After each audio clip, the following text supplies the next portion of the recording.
2018 का जो आपका स्किल टेस्ट होगा वो दिसंबर में होगा।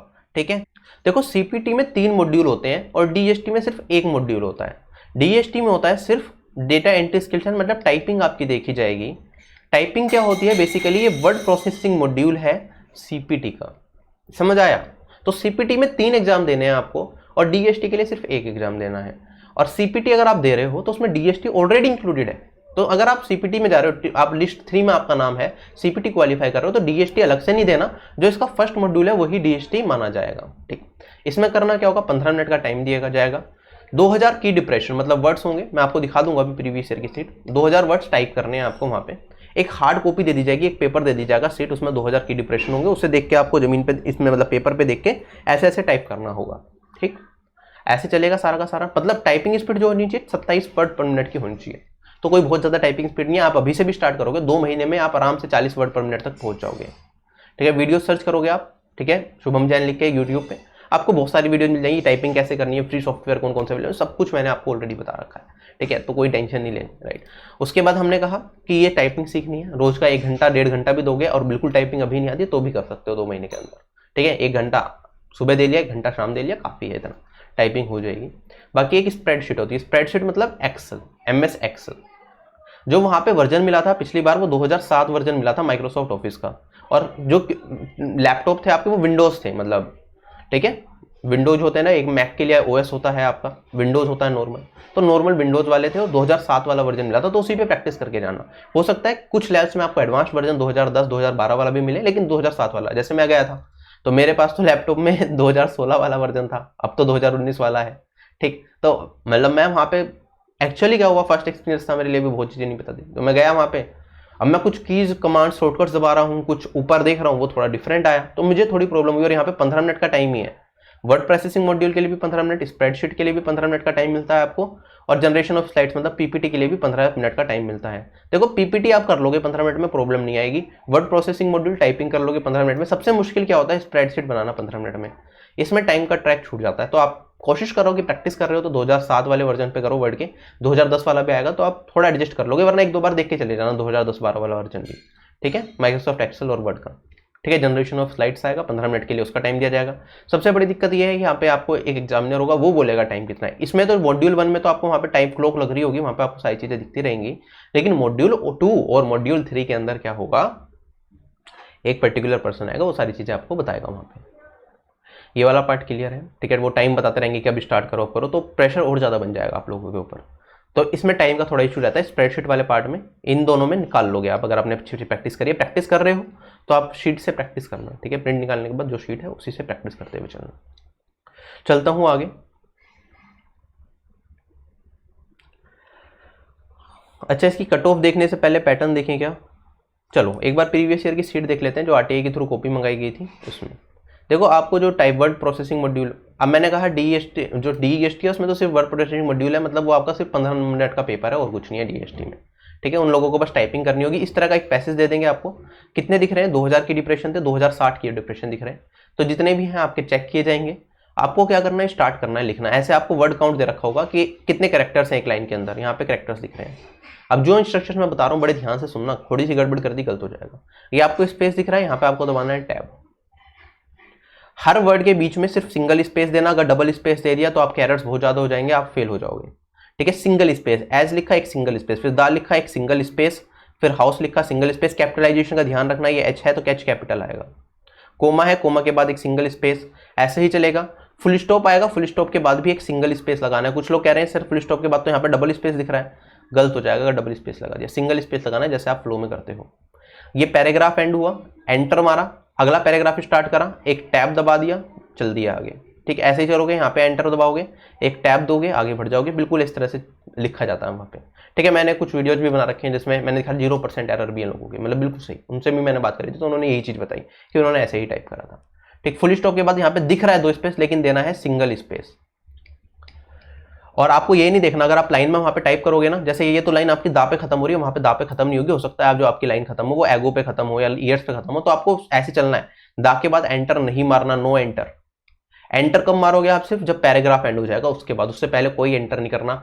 स्पेसिंग के लिए पैराग्राफ स्टार्ट करने से पहले टैब मारना है, ठीक है, और फुल स्टॉप के बाद एक सिंगल स्पेस देना है। इंपॉर्टेंट इंस्ट्रक्शंस है, इनमें गलती कर दी फेल हो जाओगे, सारी मेहनत बेकार हो जाएगी।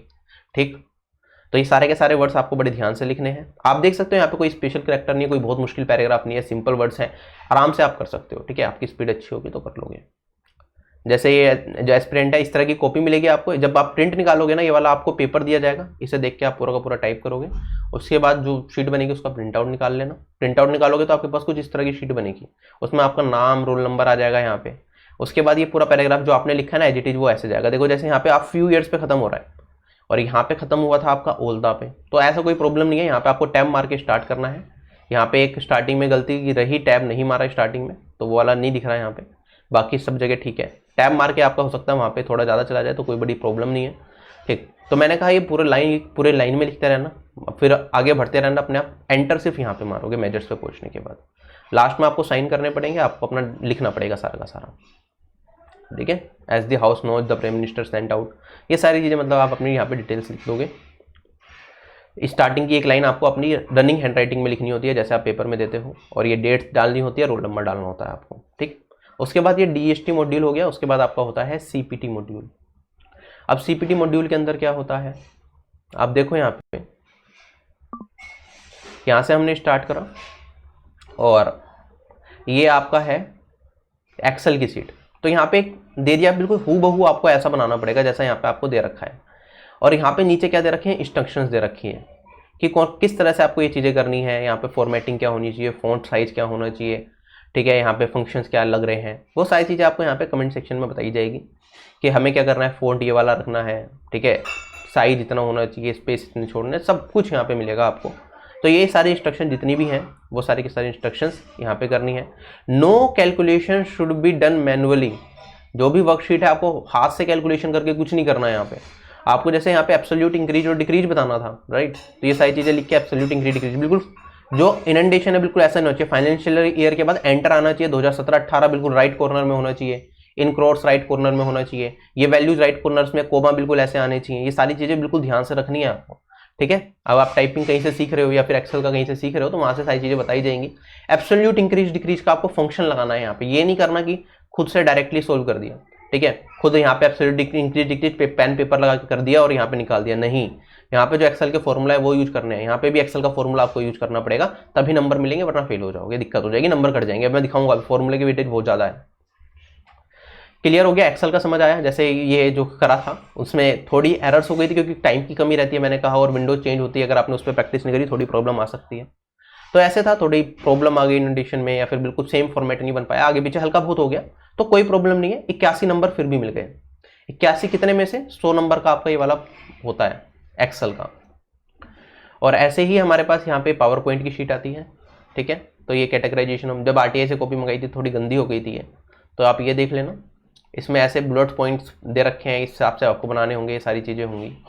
तो ये सारा आपको देख के यहाँ पे क्या करना है, टाइप करना है। ये सारी इंस्ट्रक्शंस हैं जो आपको फॉलो करनी है। बनाने के लिए सारी चीज़ें बताई जाएंगी, फुटर हेडर सारी चीज़ें आपको डालनी पड़ेंगी, डेट डालनी पड़ेगी, रोल नंबर डालना पड़ेगा, इसी सीक्वेंस में जैसा इसमें दे रखा है। तो सारी इंस्ट्रक्शंस यहाँ पे मिलेंगी, उस हिसाब से आप लिखोगे। और कुछ गलती कर दी आपने तो सब चीज़ के मार्क्स कटेंगे। जैसे कैटेगराइजेशन लिखना था, एम लिख दिया गलती से, टाइपिंग एरर है, मार्क्स कट गए। ठीक है, कुछ चीज़ें और गलती हो गई थी। बाकी जो प्रिंट निकालना होता है आपको, उसको उस पर नाम वगैरह चीज़ें लिखनी होती है, नाम रोल नंबर हाथ से भी लिखना होता है, तो उसमें कुछ एरर है तो वो आप लिख सकते हो यहाँ पे। बाकी मार्क्स मिलेंगे 100 में से। 100 में से आपके जैसे इसमें शीट में थोड़ी गलतियाँ थी उस वजह से 87 नंबर रह गए। ठीक है, वरना 100 में से 100 भी ला सकते हो पावर पॉइंट में आराम से। एक्सेल में भी 90+ स्कोर किया जा सकता है। बाकी ये इवैल्यूएटर के ऊपर वो कैसे चेक करता है। तो ये समझ आया तीनों मॉड्यूल कैसे हैं। हर मॉड्यूल के लिए 15-15 मिनट का टाइम मिलेगा।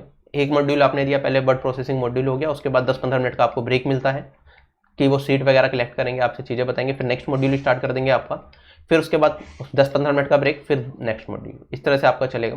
तो लगभग ये मान के चलो कि आप जैसे 8:30 बजे का रिपोर्टिंग टाइम था, मैं मानता हूँ आपका अगर 11 बजे भी स्टार्ट होता है या 10, साढ़े 10 बजे, 11 बजे जब भी स्टार्ट हो रहा है, तो 2 घंटे के अंदर ये सारा निपट जाएगा। तो 1 बजे तक आप यहाँ से भी फ्री हो जाओगे। सेम मैंने कहा था कि आपका डॉक्यूमेंट वेरिफिकेशन में भी सुबह 8-9 बजे का रिपोर्टिंग टाइम है, तो 1 बजे तक आप फ्री हो जाओगे। ये दिल्ली का सीन है। ठीक, बाकी किसी किसी सेंटर पे ज़्यादा टाइम भी लग जाता है, कोविड-19 की वजह से चेंजेस आएंगे। ठीक है, थोड़ा दूरी बनाई जाएगी, चीज़ों को आराम से किया जाएगा, तो लंबा टाइम भी खिंच सकता है। जो वर्ड प्रोसेसिंग मॉड्यूल है, जो डेटा एंट्री स्किल टेस्ट है, जो भी है, ठीक है। उसके अंदर जो कैलकुलेशन की जाती है उसमें कुछ फुल मिस्टेक्स होती हैं, कुछ हाफ मिस्टेक्स होती हैं। जैसे हमने कहा 2000 की डिप्रेशन आपको करने होते हैं कितने मिनट के अंदर, 15 मिनट के अंदर, जबकि CHSL में उल्टा है, 10 मिनट के अंदर 2000 की डिप्रेशन CHSL एग्जाम में करना होता है, उसकी टाइपिंग मुश्किल होती है।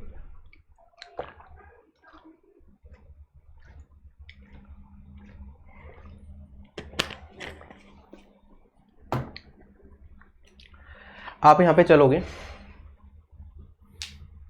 जैसे कोई भी आपने वर्ड मिस कर दिया या फिर गलत वर्ड लिख दिया तो आपका क्या होगा, आपकी फुल मिस्टेक काउंट की जाएगी। जैसे मैंने लिखा he is a good man, right. अब मैंने क्या करा, गलती से यहाँ पे मैं गुड लिखना मैं भूल गया तो फुल मिस्टेक काउंट की जाएगी, ही इज अ मैन लिख दिया। गुड की जगह मैंने लिख दिया बैड मैन, या गुड की जगह मैंने कुछ और लिख दिया, he is a better man, कुछ भी मैंने गलत वर्ड लिख दिया तो एक ओमिशन या एक सब्स्टिट्यूशन माना जाएगा जिसको फुल मिस्टेक की तरह काउंट किया जाएगा, आपके टाइपिंग के एरर कैलकुलेट करते रहें। ठीक है। अगर हम बात करें कोई वर्ड आपने एक्स्ट्रा ऐड कर दिया, जैसे क्वेश्चन में था ही इज अ मैन और फ्लो में आपका मजा आ रहा था लिखने में, आपने लिख दिया he is a good man, ये आपने एक एक्स्ट्रा वर्ड ऐड कर दिया तो ये फुल मिस्टेक मानी जाएगी, आपने वर्ड ही पूरा का पूरा चेंज कर दिया। कुछ होती है हमारे पास हाफ मिस्टेक्स। हाफ मिस्टेक्स का मतलब क्या है, ये गलती पूरी मानी जाएगी, बड़ी गलती है, ये आधी गलती मानी जाएगी, तो एरर आधा कैलकुलेट किया जाएगा इसके लिए। जैसे यहाँ पे पहला एग्जांपल है स्पेसिंग एरर। जैसे आपको लिखना था रियली सॉरी फॉर दैट, जैसे आपको लिखना आई होप, इन्होंने एग्जांपल दे रखा, आपने आई होप में स्पेस देना था, आपने लिख दिया आई होप, स्पेस देना भूल गए तो हाफ एरर कैलकुलेट किया जाएगा। मतलब हाफ एरर मतलब ये 5 वर्ड है, ठीक है, 5 कैरेक्टर्स हैं तो मतलब आपका 2.5 कैरेक्टर्स का लॉस हो जाएगा, 2.5 कैरेक्टर्स रॉन्ग हो जाएंगे टोटल 2000 कैरेक्टर्स में। मेरे हिसाब से ये ऐसे ही होगा। फुल मिस्टेक का मतलब क्या है, कोई आपको वर्ड लिखना था गुड, आपने गुड लिखना भूल गए तो मतलब 4 कैरेक्टर्स से 4 कैरेक्टर्स का आपको नुकसान हो जाएगा। इस तरह से चेक की जाएगी जहां तक उम्मीद है, बाकी ऐसे ने बिल्कुल क्लियर तो नहीं बता रखा, लेकिन मेरे हिसाब से यही बनता है स्पेसिंग एरर का मतलब। अब होता क्या है, बहुत सारे लोगों ने क्या करा, फुल स्टॉप के बाद एक बच्चा था जिसने 2-2 स्पेस दे दी और वो फेल हो गया। उसने क्या करा, 2-2 स्पेस दे दिए तो एक स्पेस का एरर कैलकुलेट किया जाएगा इस वाले वर्ड के साथ, और उसका जो एरर बने बहुत ज़्यादा बन गया फुल स्टॉप के बाद 2-2 स्पेस देने की वजह से, और उसका फाइनल सिलेक्शन खत्म हो गया सिर्फ इस वजह से क्योंकि फुल स्टॉप के बाद उसने 2-2 स्पेस दे दिए थे, तो ये गलत हो जाएगा। ठीक, तो इस चीज़ का ध्यान रखना, स्पेसिंग एरर अगर ज़्यादा कर रहे हो आप फेल हो सकते हो। ठीक है, फुल स्टॉप के बाद एक सिंगल स्पेस देना जैसे नॉर्मली हम टाइपिंग में करते हैं। एक बंदा ऐसा भी था, सॉरी मैं बताना भूल गया, फुल स्टॉप के बाद उसने स्पेस ही नहीं दिया, फुल स्टॉप दिया, उसने लिखा he is a man, full stop दिया, उसके बाद फिर लिख दिया बिना स्पेस दिए राम इज गुड। अब हुआ क्या, गलती देखो यहाँ पे, ये एक यहाँ पे, यहाँ से लेके यहाँ तक की गलती चली गई, इसका हाफ एरर निकालोगे ना इट विल बी बिग, आपका सिलेक्शन खत्म। तो ये गलती नहीं करनी, फुल स्टॉप के बाद एक सिंगल स्पेस जरूर देना है क्योंकि स्पेसिंग एरर से हाफ मिस्टेक कैलकुलेट होगी, आपका सिलेक्शन खत्म हो जाएगा। ठीक है, कहोगे तो मैं दोबारा आपको कॉपी भी दिखा दूंगा, वरना यूट्यूब पे सर्च करना, मैंने बना रखी है उससे रिलेटेड एक वीडियो, ठीक है, वहां से कवर हो जाएगा आपका। ठीक है, कोई भी वर्ड है आपने रिपीटेशन कर दिया या फिर आपने स्पेलिंग थोड़ी गलत कर दी, उसके लिए भी हाफ एरर कैलकुलेट किया जाएगा। जैसे आपको लिखना था स्पेलिंग, आपने लिख दिया सीपलिंग, तो ये आपकी हाफ मिस्टेक कैलकुलेट की जाएगी। आपको लिखना था गुड, आपने लिख दिया यहाँ पे गोड, ठीक है, तो एक 0 ओमिट कर दिया आपने तो हाफ मिस्टेक। रॉन्ग कैपिटलाइजेशन, जैसे आपको लिखना था हाउस, आपने लिख दिया हाउस, तो ये भी हाफ मिस्टेक कैलकुलेट की जाएगी। ठीक, पेंसिल से या पेन से आप कोई करेक्शन करोगे प्रिंटेड शीट के अंदर, वो कैलकुलेट नहीं किया जाएगा। ठीक है, वो एरर है, हो सकता है आपको ज़्यादा दिक्कत करे, कैंडिडेचर भी कैंसिल कर सकते हैं, तो पेन पेंसिल से कोई करेक्शन नहीं करनी है आपको, जो करोगे आप टाइप करते टाइम ही करना। कुछ लोगों को डाउट होता है सर बैक स्पेस अलाउ है क्या, बिल्कुल अलाउ है, पहले टाइप कर लो सारा पैसेज, टाइम मिल गया, जैसे मैंने हुआ था मेरा 8 मिनट में टाइप हो गया था। वैसे तो मैं 5 मिनट में ही कर देता हूँ, इतने 2000 की डिप्रेशन में टाइपिंग स्पीड 80 से ऊपर है, लेकिन अगर मैंने जब करा था मेरा 8 मिनट लग गए थे क्योंकि एग्जाम में प्रेशर भी था, कीबोर्ड मुझे लैपटॉप पे करने की आदत थी तो कीबोर्ड पे करना पड़ा, तो हाथ सेट करने में थोड़ी दिक्कत आई, तो आप लोग कीबोर्ड भी प्रैक्टिस करके जाना। तो 8 मिनट लगी थी, 7 मिनट में क्या करना था, बस दोबारा चेक ही तो करना था कि क्या सब कुछ सही है या नहीं है। ठीक है, सब कुछ सही है तो कोई प्रॉब्लम है ही नहीं।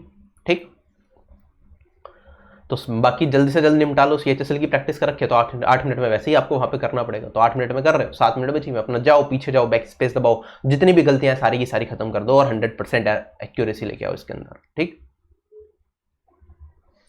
अब जो मॉड्यूल 1 था मैंने वो बताया, मॉड्यूल 2 और मॉड्यूल 3 देखोगे आप, इसके अंदर जो वेटेज होती है 100 नंबर का आपका मॉड्यूल 1 होता है जो क्वालिफाई करना जरूरी होता है। एक बार मार्किंग स्कीम देख लेते हैं, उसके बाद हम उस पर जाएंगे, right, just give me a moment. Module, हाँ ठीक है, चलो, जैसे ये सीजीएल 2017 का रिजल्ट था, इसमें डीएसटी में 0.91 लिखा है, मतलब एरर कितना है 0.91%। टोटल अगर 100 करेक्टर्स है तो 0.91 गलत है, तो एरर परसेंटेज यहाँ पे आती है आपकी 0.91। और आप कट ऑफ देखोगे ना कैटेगरी वाइज डीएसटी की कट ऑफ क्या है, या मॉड्यूल 1 की बात करूं तो सीपीटी की मॉड्यूल 1 हो गया या फिर डीएसटी हो गया, ठीक है। डीएसटी की वैसे अलग से कट ऑफ आती है, मॉड्यूल 1 की कट ऑफ अलग आती है, लेकिन है दोनों सेम ही चीज, और आप देखोगे कट ऑफ भी दोनों का बिल्कुल सेम ही रहता है, ठीक। तो यूआर कैटेगरी से बस 5% एरर अलाउड है, अगर आपके 6% एरर हो गए ना तो आपका सिलेक्शन खत्म, आप फेल, ठीक है। बहुत सारे लोग फेल भी हुए हैं, अभी एक दिखा देता हूँ, सीएचएसएल का था शायद फेल का, चलो 1 मिनट में दिखाता हूँ अभी वो। और अगर मैं बात करूँ category wise cut off marks है मॉड्यूल 2 और मॉड्यूल 3, ठीक है। मॉड्यूल 1 के आपके सेपरेट मार्क्स हैं, वो आपको अलग से क्वालिफाई करना है, अगर वो आप क्वालिफाई कर जाते हो सीपीटी में या डीएसटी में, उसके बाद ही आपके मॉड्यूल 2 जो पावर पॉइंट और एक्सेल का मॉड्यूल है वो चेक किया जाएगा।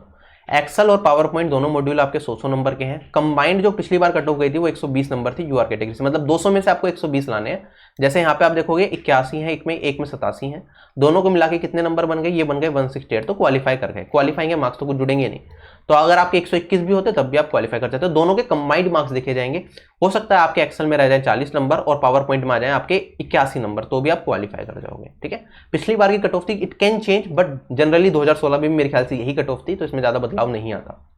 तो ये कट ऑफ मान के चलो आप कि ये 40 और 81 इतना हो जाएगा, ठीक है। तो दोनों मॉड्यूल में मिला के 200 में से 120 आने हैं, कोई मुश्किल काम नहीं है, लेकिन सीपीटी में कुछ लोग फेल हो जाते हैं एग्जाम में, कोई ब्लंडर करते हैं या बिल्कुल ही देख के ना जाए, ज़्यादा लापरवाह हो जाए, तो थोड़ा देख के जाना, ठीक। और उसके बाद टैक्स असिस्टेंट डीएसटी की जो कट ऑफ आती है परसेंटेज एरर कैटेगरी वाइज यहाँ पे आपको दिख रहा है, उस हिसाब से आप प्रिपेयर कर सकते हो। I am clear on this, ठीक है। चलें आगे, अब एक बार वेटेज देख लो और फिर आज की सेशन को हम वाइंड अप करेंगे, या फेल वाला भी दिखाऊंगा एक बार सीएचएसएल का, just give me a moment.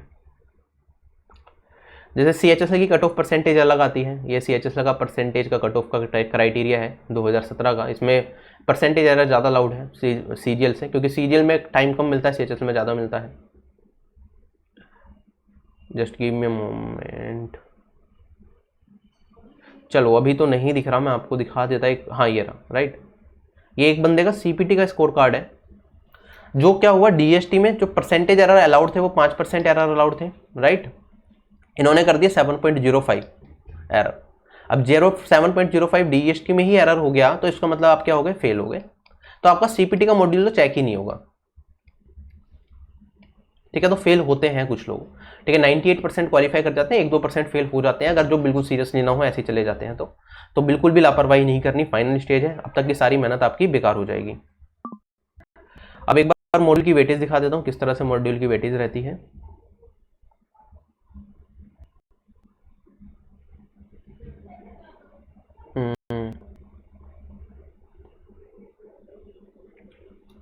आप यहाँ पे देखोगे इवैल्यूएशन गाइडलाइंस दे रखी हैं कि for test in PowerPoint कैसे इवैल्यूएट किया जाएगा। 100 नंबर का होगा आपका, ठीक है। 5 नंबर की अगर हम बात करें, आपका जो मैटर था वो 1 पेज में प्रिंट था, अगर आप उसे 2 पेज में गलती से ले जाते हो, आपने कुछ मतलब इसका मतलब एरर किया होगा, आपने फॉन्ट साइज सेम ना रखा होगा या कुछ और करा होगा, तो 5 नंबर कट जाएंगे अगर 1 पेज से ज़्यादा चला गया, ठीक है। 5 नंबर इसके हैं कि सेम पेज पे आना चाहिए। अगर लेआउट इम्प्रॉपर है, हेडलाइंस इम्प्रॉपर है, अलाइनमेंट सही नहीं है, तो हर एक मिस्टेक का आपका 2-2 नंबर काट लिया जाएगा, मैक्सिमम 20 नंबर आपके इस चीज़ के लिए काटे जा सकते हैं, ठीक है। अगर आप कुछ लिख रहे हो, लिखते टाइम आपने गलती कर दी, टेक्स्ट नंबर कुछ चेंज हो गया, बोल्ड अंडरलाइन सही से नहीं हुआ, तो इसके लिए आपके 2 नंबर हर एक मिस्टेक के काटे जाएंगे, ठीक है। सही बॉर्डर नहीं बनाए गए, शेप सही नहीं डाली गई, उसमें गलती कर दी तो 5 नंबर एक मिस्टेक के काटे जाएंगे, ठीक है। और बुलेट वगैरह सही हेडिंग नहीं डाले, अलाइनमेंट सही नहीं हुआ, बाकी वही चीज़ है, तो हर मिस्टेक के ये मान के चलो हर एक पर्टिकुलर मिस्टेक के आपके 2-2 नंबर हर जगह काटे जाएंगे। यही चीज़ें यहाँ पे बता रखी हैं कि कोई भी मिस्टेक कर रहे हो 2 नंबर कटेंगे, बॉर्डर वगैरह में गलती कर दी तो आप शेप में गलती कर दी तो आपके 5 नंबर कट जाएंगे। अच्छा, आपको क्या करना है, अगर फॉन्ट साइज में ज़्यादा कुछ दिक्कत आ रही है, ठीक है, गलती से जो उन्हें फॉन्ट साइज दे रखा उन्होंने, अगर गलती से उन्होंने बढ़ा दे दिया और आपका 1 पेज में नहीं आ पा रहा, तो हल्का सा फॉन्ट साइज आप चेंज कर सकते हो, वो अलाउड है, लेकिन जनरली जो आपको वहाँ पे दिया जाएगा फॉन्ट साइज वही रखना आप, ठीक है, वो 1 पेज में आ जाता है, ठीक है। अच्छा, ऐसे ही अगर एक्सेल की बात करें, इसकी गाइडलाइन समझनी बहुत जरूरी है। 100 नंबर का पेपर है, 50 नंबर आप देखोगे जो एक्सेल शीट है आपको वो बनानी है, ठीक है। जो एक्सेल शीट है सभी सब्जेक्ट में सही होगी, सही बनाई है आपने तो पूरे 100 नंबर मिलेंगे। डिडक्शंस किस तरह से होंगी, अगर 1 पेज से ज़्यादा चला गया तो अगेन 5 नंबर कट जाएंगे। लेआउट में कोई दिक्कत आई, पोजीशनिंग में दिक्कत आई, सेल्स की कुछ भी अलाइनमेंट में दिक्कत आई, तो आपके 2 नंबर कट जाएंगे हर एक मिस्टेक के लिए, ठीक है। Text data entry change, font effects कुछ चेंज करा आपने, बोल्ड अंडरलाइन, तो हर मिस्टेक के 2 नंबर, जैसे पावर पॉइंट में था। अब बात आती है correct format and cell values after applying formula. Formula बहुत ज़्यादा इंपॉर्टेंट है। गलत फॉर्मूला अप्लाई कर दिया, सही वैल्यूज नहीं आई तो आपके मार्क्स काट दिए जाएंगे। 50 नंबर का है। अगर आपने कैलकुलेशन खुद कर दी और फॉर्मूला यूज नहीं किया तो हर एक मिस्टेक के लिए 10 नंबर काट दिए जाएंगे। 5 वैल्यूज है, 50 नंबर कट जाएंगे, आप फेल होने के चांसेस हो जाओगे अगर आपने फॉर्मूला ही लगाया, खुद से मैनुअल कैलकुलेशन कर दी, जो मैंने कहा था बहुत इंपॉर्टेंट है। ठीक है, सेल वैल्यू बिल्कुल सही होनी चाहिए, सही वैल्यू आ जानी चाहिए। ठीक है, तो 5 नंबर मिलेंगे। मान लो आपने फॉर्मूला सही लगाया, उसके बाद कुछ गलतियां आ गई तो 5 नंबर कट जाएंगे, वरना आप सही फॉर्मूला लगाओ, सही वैल्यूज आपके आएंगे तो पूरे नंबर आपको मिलेंगे यहाँ पे। बाकी बहुत ज़्यादा हार्ड मार्किंग नहीं है, मैंने आपको दिखाया था उसमें गलतियाँ भी थी, तब भी 168 मार्क्स आ गए थे। लेकिन ऐसा भी हो सकता है कि कुछ लोगों के मार्क्स ज़्यादा कट जाएं, तो इस चीज़ का थोड़ा सा ध्यान रखना। बाकी यही है कि इस एग्जाम की बहुत ज़्यादा टेंशन लेने की जरूरत नहीं है। अगर कंप्यूटर बचपन में पढ़ा रखा है, थोड़ा यूज करने के हैबिचुअल हो कंप्यूटर के, टाइपिंग सीख लेना। वर्ड और एक्सेल बहुत सिंपल आता है। ठीक है, आप कर लोगे, कोई प्रॉब्लम नहीं आएगी। 8-10 दिन भी अगर वर्ड और एक्सेल को दे दोगे, अगर पहले कभी बचपन में कर रखा है तो कोई प्रॉब्लम नहीं है। 8-10 दिन बहुत है। ठीक है, मैं तो बल्कि 2-3 दिन में ही करके गया था, जो बस देखी थी 2-4 वीडियो और चला गया था। बाकी ऐसा क्योंकि मेरा काम पड़ता रहता है तो इतना ज़्यादा टेंशन नहीं थी। लेकिन आप लोग जब जा रहे हो तो इन चीज़ों का ध्यान रखना थोड़ा। आप मुझे अकेडमी पे फॉलो कर सकते हो, बहुत सारी फ्री क्लासेस हैं। आप CGL CHSL की तैयारी कर रहे हो, CGL 2019 CHSL 2019, बहुत सारी वीडियोज ऑलरेडी आ रखे हैं, उन सब वीडियोज का फायदा उठाओ। फ्री वीडियोज हैं। ठीक है, PDFs भी डाउनलोड कर सकते हो, expected question, previous year papers, वो सारी चीज़ें हैं। अगर आप फ्यूचर एग्जाम्स की तैयारी कर रहे हो, से CGL 2020 की तैयारी करना चाहते हो, CGL 2021, CHSL 2020, CHSL 2021 या कोई और एग्जाम जो SSC लेता है, तो SSC के सभी एग्जाम्स के लिए आपको सिर्फ एक सिंगल प्लान लेना है अनअकैडमी से। ठीक है, आप 6 महीने, 12 महीने, 24 महीने अपने हिसाब से प्लान सेलेक्ट कर सकते हो। आपने